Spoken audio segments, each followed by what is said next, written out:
मगर ये एहसास उनके दिल में होना चाहिए, यहाँ कोई नहीं, जो आदमी अमीर है वो और अमीर हो रहा है, जो आदमी गरीब है वो और धंसता जा रहा है। ई रिक्शा का ही जमाना है। एक छोटी सी मिसाल देता हूँ, या आज ई रिक्शा का ऐसा पीरियड आया कि आदमी 10 रुपया दिया 5 किलोमीटर दूर चला गया। मगर इस ई रिक्शा के आधुनिक दौर में भी पैडल रिक्शा वाला, पांव के रिक्शा वाले आज भी हमारे चौक और मार्केट में नजर आते हैं। सुबह से शाम तक रिक्शा वाला खड़ा है, उस पर कोई सवारी नहीं करता, उसको कोई नहीं बुलाता, क्योंकि आदमी के पास सोचता है कि मेरे पास टाइम है नहीं, मैं फौरन 5-10 रुपया दूंगा, फौरन पहुंच जाऊंगा, फौरन 5 रुपया दूंगा, टेम्पू में बैठूंगा, फौरन पहुंच जाऊंगा। मगर 5 बजे सुबह हमारे चौक पर जो रिक्शा लेकर एक गरीब मजदूर आदमी ताकत से जो रिक्शा चलाता है, पांव से जो रिक्शा चलाता है, वो 5 बजे सुबह से 10 बजे रात तक वो हमारे मार्केट में है, मगर उस पर कोई निगाह ही नहीं डालता है। मैं कहता हूँ साहब, हमदर्दी का मतलब ये होता है कि अगर आपके पास पैसे हो ना, आपके पास अगर टाइम, फालतू टाइम नहीं बल्कि बेस्ट टाइम अगर आपके पास हो, आप अगर उसकी सवारी कर सकते हैं ना, तो 10-20 रुपया आप मत देखिए। कभी कभी ऐसे ही फालतू आप उसके रिक्शा पर बैठकर आप उनसे कहिए कि मैं मुझे फला जगह जाना है, ताकि उसका 20 रुपया उसको मिल जाए। उस 20 रुपया से कम एक बच्चा जो उनके घर में है उसकी परवरिश तो हो जाए।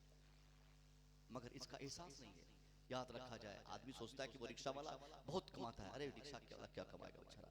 आपके चौक पर सुबह 5 बजे से रात 10 बजे तक जो रिक्शा वाला रिक्शा चला रहा है ना, मुमकिन है कई ऐसी रात भी होगी जो बगैर कमाई किए हुए वो घर गया, वापस गया होगा, और सुबह फिर अपने बच्चों से कहा होगा कि बच्चों भूख से मत तड़पो, मैं आज जाता हूँ, जरूर कमा के लाऊंगा तेरे लिए, रोटी का इंतजाम होगा। जरूर वो रिक्शा वाला बेचारा, इस आधुनिक जमाने का रिक्शा वाला जरूर अपनी बीवी से कहा होगा, ए मेरी बीवी, मैं जाता हूँ कमा के लाऊंगा, 10-20 रुपया की दवाई खरीद कर तब मैं तेरा इलाज करूंगा।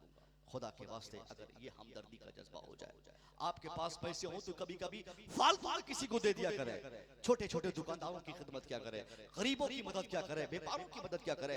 इस जमाने में जबकि वी-मार्ट और क्या बोलते हैं कि ये लखनऊ में कौन लुलु मार्ट खुल चुका है ना, ऐसी मार्केटिंग आज पूरी दुनिया में फैल रही है। लुलु मॉल के इस आधुनिक जमाने में कम से कम आपके पड़ोस में अगर कोई छोटी सी दुकान अगर किसी ने खोल रखी है कपड़े की, तो कम से कम आपके पास पैसे हो और वो सामान आपके पसंद की हो, तो लुलु मॉल में खरीदने से पहले आपके लिए फर्ज और वाजिब है कि आप अपने गांव के उन दुकानदारों से खरीदें जो आपके साथ आपके भरोसे से दुकान खोल रखा है। समझ नहीं, मगर यहाँ नहीं खोलेगा, आप दूसरी जगह जाकर खरीदने के लिए, दूसरी जगह जाकर सामान खरीदने के लिए, ताकि उसको फायदा हो जाए, अपना गांव वाला कि कोई मरता रहे उससे कोई फर्क नहीं पड़ता। ये अल्लाह का बेहतर रास्ता साहब। हमदर्दी का जज्बा जब तक हमारे अंदर नहीं होगा, एक दूसरे के लिए कॉपरेशन की भावना लेकर हम आगे नहीं बढ़ेंगे, दूसरे की मदद नहीं करेंगे, 50 साल तक सजदा करते रहेंगे, हमारे सारे सजदों को अल्लाह हमारे चेहरे पर मार कर अपनी बारगाह से मरदूद करार देगा। भाग जा बंदे, तेरे सजदे कबूल नहीं, तेरी नमाज कबूल नहीं, तेरी इबादत कबूल नहीं, क्योंकि तुमसे मेरे दूसरे बंदे खुश नहीं थे।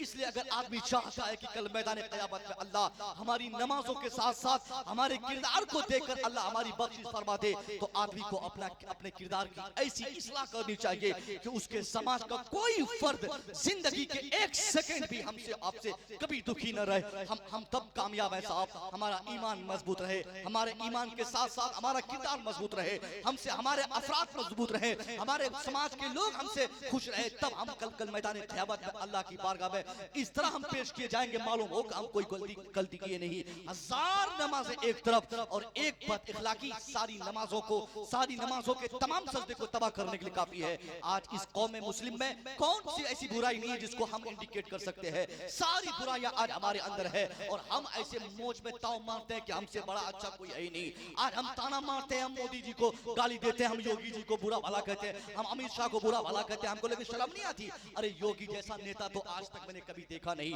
मोदी जैसा नेता तो मैंने आज तक कभी नहीं देखा। ये मैं कैमरे के सामने बोल रहा हूँ, कोई जवाब नहीं मोदी जी का, कोई जवाब नहीं योगी का, कोई जवाब नहीं अमित शाह का। इसलिए कोई जवाब नहीं है क्योंकि उन लोगों ने जिस काम के लिए हुकूमत पाई है, जिस काम के लिए लोगों ने उनको वोट दिया है, और जो कहकर अपने लोगों से उन लोगों ने वोट लिया है, वो अपना काम ईमानदारी से कर रहा है। उन्होंने इलेक्शन पीरियड में लोगों से कहा था, हमको जिताओ, हम इन लोगों के घरों में बुलडोजर चलाएंगे, उनको लोगों ने जिताया है। वो ईमानदारी से अपने लोगों को खुश कर रहा है, अपने काम में ईमानदार है, अपने मिशन में सच्चा है, अपने काम में लगा हुआ है। मगर हम भूल गए कि हमारा काम क्या है। हमने फरामोश कर दिया कि हमारा काम क्या है। हमने सिर्फ गाली देने में अपना टाइम वेस्ट किया, हमने उनको सिर्फ अज़ियतें पहुंचाने में अपना टाइम वेस्ट किया। कभी हमने ये नहीं समझा कि वो अपना काम किए जा रहा है, कम से कम हम तो अपना काम किए जाएं, हम तो अपना काम करे जाएं। अगर एक मुसलमान अपना काम ईमानदारी से कर लेगा, दुनिया की कोई ताकत चाहे एनआरसी लाए, चाहे कोई भी कानून लेके आ जाए, मुसलमान को देश से निकालना तो दूर की बात है,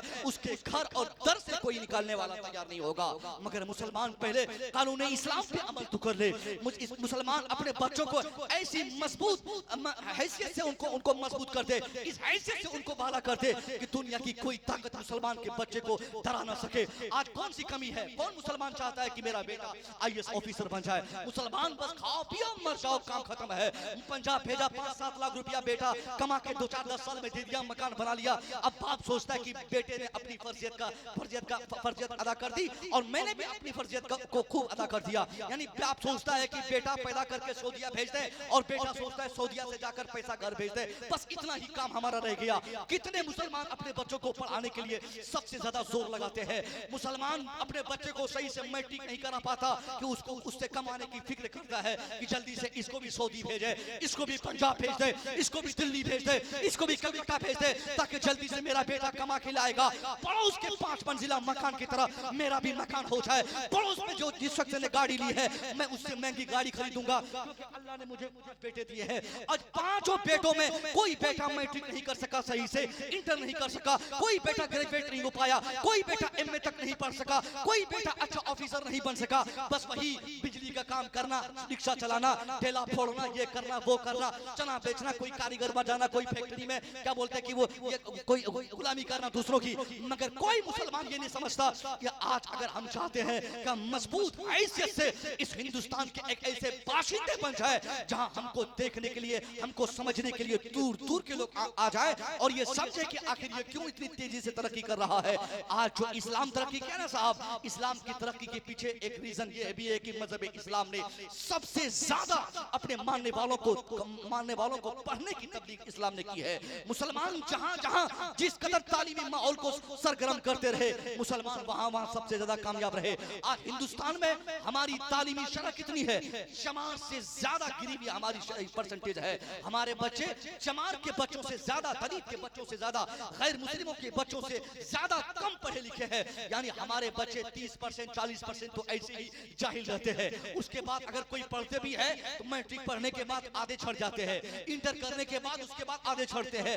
बहुत मुश्किल से 1000 बच्चों में एक बच्चा हमारी जमात का, 1000 बच्चों में एक बच्चा इंजीनियर बन पाता है, एक बच्चा 1000 बच्चों में अच्छा डॉक्टर बन पाता है, एक बच्चा हमारी जमात में अच्छा आलिम दीन बनकर तैयार होता है। मैं पूछता हूँ 1000 तो 1000 बच्चों में अगर एक इंजीनियर बन जाए तो कौम पर क्या एहसान होगा? कौम के लिए आप क्या कर सकते हैं? 5000 बच्चों में अगर एक डॉक्टर बन जाए तो कौम की क्या भलाई इसमें है? कौम की भलाई उसी में है। अगर 5000 बच्चे हमारे पास हैं तो 5000 बच्चे पढ़े लिखे हो, जब तक सारे बच्चे पढ़ेंगे नहीं मुसलमान किसी कीमत पे तरक्की नहीं कर सकता। मुसलमान कभी अपना फिर वो वक्त नहीं देख सकता। इसलिए मैं आपसे गुजारिश करना चाहूंगा, अगर आप चाहते हो कि वक्त का बादशाह भी आपसे डरे, वक्त की हुकूमत भी आपकी माने, वक्त का बहुत बड़ा जालिम भी आपके पास घुटना टेक दे, तो इसके लिए तलवार उठाने की जरूरत नहीं, इसके लिए बम फोड़ने की जरूरत नहीं है, इसके लिए एहतजाज करने की जरूरत नहीं है, इसके लिए चीखने और चिल्लाने की जरूरत नहीं है, इसके लिए आगजनी की जरूरत नहीं है, इसके लिए योगी मोदी अमित शाह को गाली देने की जरूरत नहीं है। अगर किसी एक चीज की जरूरत है वो इस चीज की है कि आप तालीमी माहौल को सरगर्म करें, आप एजुकेशन सिस्टम पर बल दे दें। जिस कदर आपके बच्चे पढ़ते रहेंगे आपका समाज तरक्की करता चला जाएगा।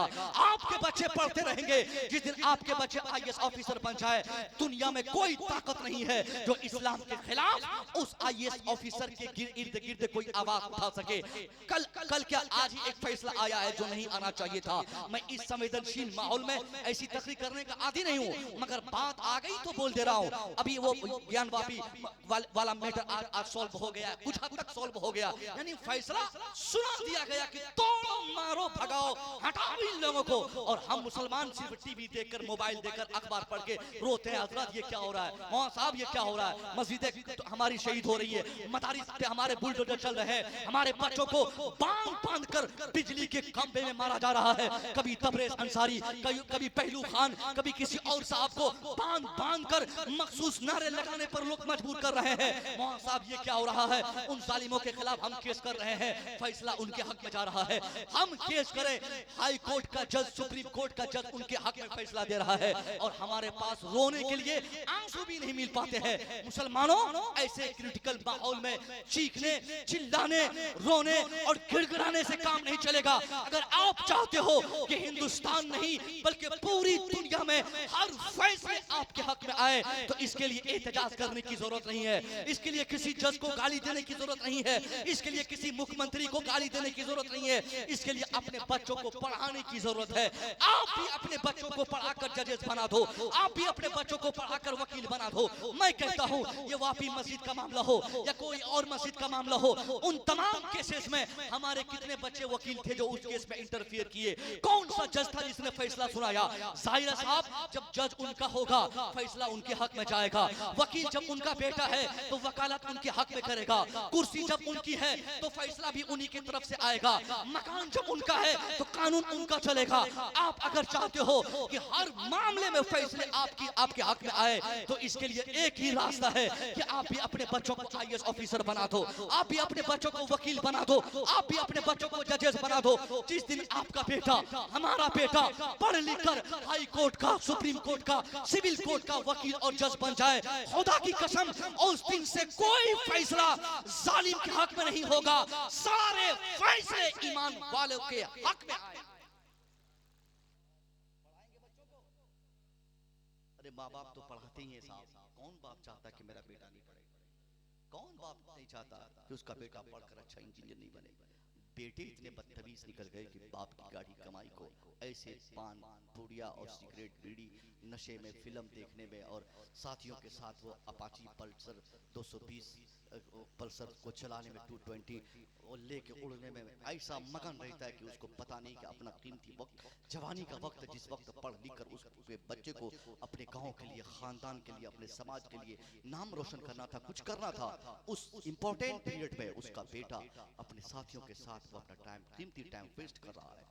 वो बच्चा जान जाए कि आज वो बाप को ठग रहा है ना, कल वो ऐसा रोएगा अपना कीमती वक्त याद करके जब उसका रिजल्ट उसके हाथ में आएगा। शर्म नहीं आती इनको? गैर मुस्लिमों के बच्चे अभी नीट में टॉप कर गए, पूरे टॉप 10 में से 9 बच्चे उनके थे, और एक बच्चा हमारा कश्मीर का था जो 10 नंबर पे आया, कश्मीर का एक लड़का, तो वो भी कश्मीर जैसे माहौल में रहा, संवेदनशील इलाके में, लॉकडाउन में, उससे पहले भी कोई कानून वहां पे लगे, बच्चा घर पे रखे पढ़ा तो वो बन गया। मगर 100 तक, 100 तक, 200 तक, 1000 तक अगर 5000 रिजल्ट पॉजिटिव आता है, उन 5000 रिजल्ट में अंडर 1000 हमारे बच्चे बहुत मुश्किल से मिलते हैं। 1000 बच्चों में एक बच्चा भी नहीं मिलता है जो दुनिया के किसी भारी भरकम कंपटीशन में हमारे बच्चे कामयाब नहीं। खुदा की कसम, अगर आपके बच्चे जाहिल रहेंगे ना, कभी भी आपका सही दिल नहीं आ सकता। आज तो एक तबरेज अंसारी को खंभे में बांध कर मारा गया है ना, अगर यही हालात रहे तो हम में से हर एक को तबरेज अंसारी समझा जाए। हम में से हर एक को पहलू खान समझकर दुनिया इस्तेमाल करेगी। सबसे बड़ी ताकत इल्म की ताकत है। गुर्बत में भी अगर आदमी पढ़ ले, गुर्बत ये कोई बहुत बड़ा फैक्टर नहीं है। आज सब 500,000 रुपया कमाते हैं। अगर कोई सबसे कम कमाता है ना इस दौर में, तो हमारे मौलवी साहब हैं। मौलवी के अलावा सब लोग खुशहाल हैं। सच्चाई है कि नहीं है? इमाम साहब लोग तो रहेंगे ही, अब लोकल ही लोग चले गए, सबको अपना अपना काम है। मौलवी से ज्यादा सब लोग कमाते हैं। सबसे कम अगर इस जमाने में किसी की कमाई है तो मौलवी साहब की, बाकी 500,000 आप लोग तो कमाते ही हैं। इस आधुनिक पीरियड में भी अगर आप ये बोलेंगे मौलाना साहब मेरे पास पैसे नहीं थे, मैं कैसे कमाता, कैसे पढ़ाता बच्चों को। ये बहाना है, हर गांव में हर समाज में स्कूल है, कॉलेजेस हैं, यूनिवर्सिटियां खुल रही है, तालीम पे हुकूमत जोर दे रही है, कम से कम उसका लाभ हमें लेना चाहिए। आप अपने बच्चे को, मैं नहीं कहता कि मौलाना साहब बनाइए, हाफिज जी बनाइए, कारी साहब बनाइए, हर चीज़ बनाइए। आपके बच्चे दीनी तालीम से भी आरास्ता हो, दुनियावी तालीम से भी आरास्ता हो, दोनों तरह की तालीम। अगर मौलाना बनाइए तो खालिस मौलाना मत बनाइए, और अगर डॉक्टर ही बनाइए तो खालिस डॉक्टर मत बनाइए। खालिस डॉक्टर बनाएंगे तो बेईमान बनेगा, खालिस डॉक्टर बनाएंगे तो शैतान बनेगा। आज शैतान डॉक्टर को देखते हैं, गरीब आदमी के फेफड़े निकाल दिए जाते हैं। शैतान डॉक्टर एक मजबूर औरत उसके पास जाए और कहे कि डॉक्टर साहब मेरे पेट में बहुत दर्द है, अमल के पीरियड कंप्लीट हो चुके हैं। एक गरीब बेचारा अपनी बीवी को लेके पहुंचता है, वो डॉक्टर सर से पांव तक उस औरत को देखता है, समझ लेता है आ गई बकरे की अम्मा ज़बा होने के लिए, अब कर देना पड़ेगा। वो देख लेता, अब कोई जानता है डॉक्टर की एक मामूली दवाई दूंगा फौरन डिलीवरी हो जाए, मगर वो डॉक्टर फौरन ऑपरेशन लिखता है। 30,000 चाहिए, 40,000 चाहिए, 50,000 चाहिए। अगर पैसा देने में ताखीर हो तो फौरन कंपाउंडर से कहलवाता है डॉक्टर कि जल्दी से उस गरीब को कहो कि अगर देने में ताखीर होगी, पैसा और फीस जमा करने में ताखीर होगी तो 5-7 घंटे बस इसकी बीवी बचेगी, वरना बच्चा मरेगा या जच्चा मरेगी, कोई ना कोई एक को खतरा होगा ही होगा। गरीब आदमी मकान बेच कर, जमीन बेच कर, जेवरात बंधक रख कर फिर उस डॉक्टर के आगे वो फिर चढ़ाता है, डॉक्टर साहब मेरे बच्चे को बचा लीजिए, मेरी बीवी को बचा लीजिए। वो डॉक्टर करता है जो डॉक्टर खालिस डॉक्टर होता है, जिनको दीन नहीं मालूम। इसलिए डॉक्टर भी बनाइए, अपने बच्चों को दीन भी सिखाइए। इंजीनियर बनाइए, अपने बच्चों को कुरान की तालीमात से भी आरास्ता कीजिए। और आलिम भी बनाइए, तो ऐसा नहीं कि सिर्फ आलिम बना के छोड़ दीजिए, सिर्फ उनको नमाज पढ़ने की आदत लग जाए, सिर्फ उनको नमाज याद आ जाए। नहीं, मैं तो कहता हूँ बहुत ये क्या बोलते हैं, चीख के मैं कहता हूँ, कामयाबी 2 तरह से होती है, एक दीनी और एक दुनियावी। बड़ी कीमती गुफ्तगू करने जा रहा हूँ, दीनी और दुनियावी। कोई हम में से सिर्फ दीनी मामलात में कामयाब है, यानी नमाज फजर के बाद 5 घंटे बैठ जाए कुरान पढ़ने के लिए, अच्छी बात है, पढ़ सकता है कुरान, जितना पढ़ेगा उतना सवाब मिलेगा। फिर जोहर के बाद 2 घंटे बैठ जाए, फिर असर के बाद 3 घंटे बैठ जाए, फिर मगरिब के बाद 3 घंटे बैठ जाए, इशा के बाद पूरी रात बैठ जाए, कुरान पढ़ता रहे, तहज्जुद पढ़ता रहे, नमाज पढ़ता रहे, चाश्त पढ़ता रहे, इशराक पढ़ता रहे, और उनके पीछे 5 बेटियां, 5 बेटे, 2 भाई बहन, माँ बाप, सब लोग बिलख रहे हैं उनकी मोहब्बत में, बिल्कुल इधर उधर भाग रहे हैं। वो आदमी है कि उसको सिर्फ अल्लाह अल्लाह कर रहा है, सिर्फ अल्लाह अल्लाह कर रहा है, पहाड़ पे चला गया वहां अल्लाह अल्लाह, जंगलात चले गए वहां अल्लाह अल्लाह, यानी 24 घंटे जो आदमी सिर्फ अल्लाह अल्लाह कहने में मस्त है, दिलचस्पी रखता है, वो आदमी बिलाशुबहा अल्लाह का वली है। जाहिर है जो आदमी चाश्त पढ़ेगा, इशराक पढ़ेगा, नमाज पढ़ेगा, फजर पढ़ेगा, जोहर पढ़ेगा, वो वली वलायत की निशानी यही है कि वो आदमी अल्लाह अल्लाह करता रहे। मगर उससे बड़ा वली वो है जो आदमी अल्लाह के बंदों के बीच रहकर अल्लाह अल्लाह करता है, जो अल्लाह के दूसरे बंदों की मदद और उसका ख्याल करके अल्लाह अल्लाह करता है। कामयाबी 2 तरह की, दीन भी कामयाब हो, हमारी दुनिया भी कामयाब हो। कोई सिर्फ दीनी मामलात में कामयाब है और दुनियावी मामलात में वो कमजोर है, वो आदमी 100% कामयाब नहीं माना जाएगा। अगर कोई आदमी सिर्फ दीनी मामला, दुनियावी मामला में कामयाब है और दुनियात में वो कमजोर है, तब भी वो 100% कामयाब नहीं है। अगर 100% आप अपने बच्चों को कामयाब करना चाहते हैं तो बच्चों को बचपने में कुरान पढ़ाइए, दीन की तालीमात से आरास्ता कीजिए, उसके बाद अपने बच्चे को डॉक्टर बना दे, अपने बच्चे को इंजीनियर बना दे, अपने बच्चे को एक ऑफिसर बना दे। एक आदमी जब कुरान हदीस पढ़ा के अपने बच्चे को फिजिक्स, केमिस्ट्री, बायोलॉजी पढ़ाएगा, कसम खुदा की, एक लड़का जो पहले कुरान पढ़ा रहे, बाद में फिजिक्स पढ़ ले, पहले हदीस पढ़ ले, बाद में केमिस्ट्री पढ़ ले, पहले फरमाने मुस्तफा पढ़े, फिर किसी साइंटिस्ट का फार्मूला पढ़े, दोनों चीज को पढ़ लेगा, उस बच्चे की दुनिया भी बदल जाएगी, आखिरत भी बदल जाएगी। वरना सिर्फ एक पहलू को पढ़ने से कभी 100% कामयाबी नहीं मिल सकती है। इसलिए सबसे बड़ी ताकत यह है कि मुसलमान अपने अपने माहौल में अगर चेंज चाहता है तो अपने बच्चों को पढ़ाने के लिए आगे बढ़े। अपने बच्चों को जब तक पढ़ाएगा नहीं, बच्चा दीन भी नहीं समझ सकता, वो बच्चा अपने मजहब को नहीं समझ सकता, बच्चा अपने वालिदैन की कदर नहीं कर सकता, बच्चा कानून इस्लाम नहीं जान सकता। इमाम साहब 5 साल से समझा कर थक जाए मगर उस पर कोई असर नहीं पड़ सकता जब तक वो खुद से कुरान पढ़कर कुरान से दिलचस्पी दिलचस्पी नहीं लगाएगा, जब तक वो अल्लाह के फरमान को अपनी निगाहों से पढ़ नहीं लेगा, देख नहीं लेगा, तब तक रियल मोहब्बत इस्लाम से, इस्लाम के कानून से हमारे बच्चों को नहीं हो सकती है। आज कितनी बुराइयां मुसलमानों में है, तमाम बुराइयों में एक बुराई ये भी है कि आज मुसलमान बड़े शौक से अपने दिल में ये बात जमा लिया है कि हमारी बेटी बगैर निकाब के मार्केट जाएंगी, लोग कहेंगे कि ये साहब किसी अमीर की बेटी है, तब तो मां निकाब नहीं पहनी हुई है।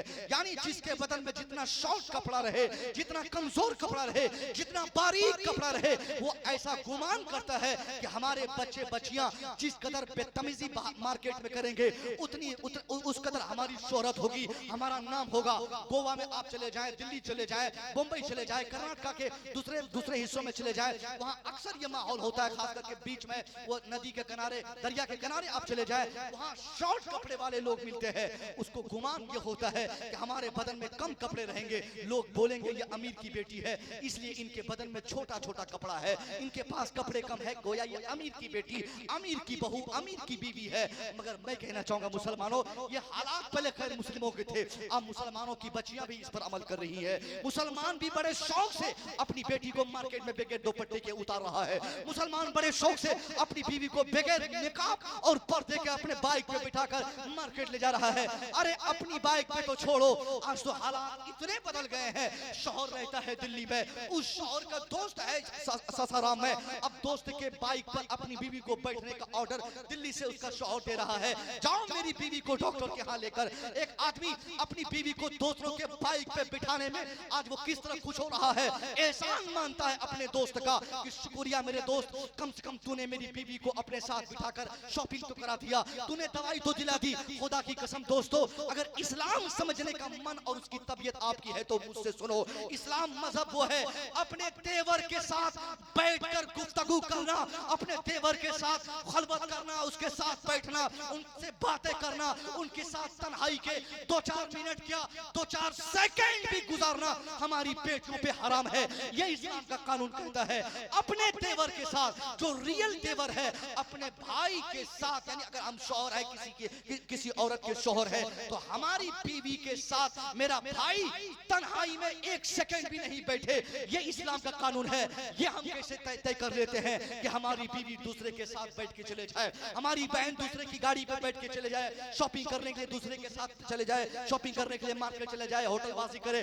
खुदा की कसम यही उरियानियत है, यही बदतमीजी है, यही माहौल को खराब करने की एक निशानी है। जो मुसलमान सर से पांव तक जब मुसलमान नंगा हो रहा है और वो कहता है कि अल्लाह हमारी दुआ कबूल नहीं फरमाता, अरे कैसे अल्लाह हमारी दुआ कबूल फरमाएगा। हम चाहे दाता अब्दुल जलील साहब के आस्थाने पे आ जाए, सरकार गरीब नवाज की बारगाह में चले जाए, या हम सरकार गौसे आजम की बारगाह में चले जाए, या खाने काबा की कोर्ट पे चले जाए, दीवार चुम चुम कर हम कहें या अल्लाह हमको कामयाब फरमा दे, अल्लाह मुसलमानों को कामयाब फरमा दे, या अल्लाह मुसलमानों के घरों में बरकत अता फरमा। मुस्तफा करीम ने फरमाया था मुसलमान के घरों में अगर उनकी बेटियों के सर से एक बाल भी, किसी मुसलमान के घर की बच्चियों के सर से एक बाल भी अगर दूसरों की निगाहों के जीनत बन जाए, अल्लाह उस मुसलमान की आबादी, माहौल, सोसाइटी, घर, गांव और इलाके से अल्लाह दुआओं की बरकतों को उठा लेता है। वहां दुआ कबूल नहीं होती है जहां सर का एक बाल भी, अगर मेरी बीवी है, मेरी बीवी का बाल अगर किसी गैर ने देख लिया, गैर ने देख लिया का मतलब यह है कि मेरी बीवी की मर्जी भी उसमें शामिल हो और देखने वाले की मर्जी शामिल हो, इसी को तो बेहयाई कहते हैं। बेहयाई में कोई शहर बचा नहीं है साहब, ऐसा नहीं कि सासाराम की शिकायत है या पटना या बिहार की बात है, शहर कोई हो, हम मुसलमानों ने आज हर शहर में उन रिवायात को आज हमने गले लगा लिया है जिन रिवायात के जरिए हमारे दुश्मनों ने पूरी दुनिया से मुसलमानों के खात्मे के लिए एक तंजीम बनाई थी। वो तमाम चीजें आज मुसलमानों के गांव में रन है, वो तमाम योजनाएं आज मुसलमान खुद चला रहे हैं। दुश्मनों ने सोचा मुसलमानों की बच्चियां बेहया होंगी, मुसलमानों का दिल दिमाग उनके मजहब के कानून से अलग हो जाएगा। उन लोगों ने योजना बनाया और उस योजना पे आज हम धड़ल्ले से काम किए जा रहे हैं। हमारे दुश्मनों ने हमारे खात्मे के लिए योजना बनाया कि मुसलमानों का दिल उनके उलमा से अलग कर दो, इस्लाम कमजोर हो जाएगा। और आज हम बड़े शौक से अपने उलमा को सता रहे हैं, हम अपने आलिमों को गाली दे रहे हैं, मौलवी साहब को बुरा भला कह रहे हैं। आलिम की तो इज्जत की अगर बात की जाए तो आज 5% भी इज्जत हमारे आलिम की हमारे समाज में नहीं है। आलिम चोटी का आलिम हो और चंद पैसा उसके पास, सामने वाले के पास हो, थोड़ा सा मकान क्या खूबसूरत हो जाए, टायर से क्या घर पे लगा ले, एक चरचक्का क्या उनके दरवाजे पे आ जाए, तो मौलवी साहब को, अपने मस्जिद के इमाम साहब को तो वो ही समझता है। वो समझता है इमाम साहब तो मेरे टुकड़ों पे पला हुआ है, मैं पैसा देता हूँ तो अजान देता है, अजान देता है, तनख्वाह पाता है, तब ये खाता है, तब इनकी बीवी खाती है, तब इनके बच्चे पलते हैं। मुसलमानों, ये हमारी सोच बन चुकी है। हमारी तबाही बर्बादी की एक वजह ये भी है कि हम अपने उलमा को सही से इज्जत नहीं दे पाते। हम हमेशा, हम लोग पूरे हिंदुस्तान में देखते ना, हम लोग घंटों खड़े रह जाएंगे, बैठा रहेगा हमारा बच्चा, खड़ा रहेगा, बैठा रहेगा हमारा बच्चा, मौलवी साहब खड़े रह जाए, 1 घंटा खड़े रह जाए, वो बच्चा खैनी खाएगा मौलवी साहब के सामने, सिगरेट पीकर धुआं फेंकेगा मौलवी साहब के चेहरे पर, पान खा के मौलवी साहब के सामने पिच पिच करेगा, मगर इमाम साहब तो ये नहीं कहेगा कि हजरत बैठ जाए, हजरत एक कप चाय मेरी तरफ से ले लें, हजरत सलाम अलैकुम, उनका हाथ चूम ले, मुसाफा करे। जुमा के दिन तकरीर सुनने के बाद मस्जिद से ऐसा नमाज पढ़ने के बाद भागता है, कोई मौलाना साहब को पूछता नहीं मौलाना साहब 1 हफ्ते तक कैसे खाए, कैसे पिए, कहाँ रहे, क्या जरूरत थी। बस जरूरत कब याद आती है, अगर मौलाना साहब नमाज इशा में 5 मिनट ताखीर करके अगर आजान उन्होंने दे दी, अब क्या सिगरेट ही बिल से निकलता है, वहां खजांची भी बिल से बाहर आ गया, वो तमाम मेंबरान बाहर आ गए, वो तमाम बेनमाजी मेंबरान बाहर आ गए, जिनको सही से बोलने भी नहीं आता, जिनको सही से इमाम साहब के सामने खड़े होने का तरीका तक नहीं मालूम है, वो भी अब मीटिंग करके बोलेगा इमाम साहब को निकाल दिया जाए, मौलवी साहब को भगा दिया जाए, मौलवी साहब बड़े बदतमीज है, आजान वक्त पे नहीं देते, नमाज नहीं पढ़ा पाते, इनके अंदर ये खामी, इनके अंदर ये गलती है। यानी आज हम इस जमाने में बड़े शौक से अपने उलमा को हम सताते हैं, ये भी हमारी कमजोरी है, और इसकी वजह से भी मुसलमान सबसे ज्यादा इस आधुनिक जमाने में तबाह बर्बाद है। मैं इमाम पाक के हवाले से हमारे शख्स भाई ने कलाम पढ़ा, क्या हुसैन हुसैन के नारे लगे, मगर हमको नहीं मालूम, हमारी जहालत है, हम तो सिर्फ नारे के जरिए इमाम हुसैन को समझा है, हमने तो सिर्फ नारे का सहारा लेकर इमाम पाक को समझने की हमने कोशिश की है, मौला अली या अली या अली या हुसैन या हुसैन, मगर हम में से किसी को मालूम है कि इमाम पाक ने किस वजह से अपनी जान दी, किस वजह से आज दुनिया इस कदर उसकी दीवानी है। हम तो मुसलमान है साहब, मुसलमान की बात छोड़िए, इस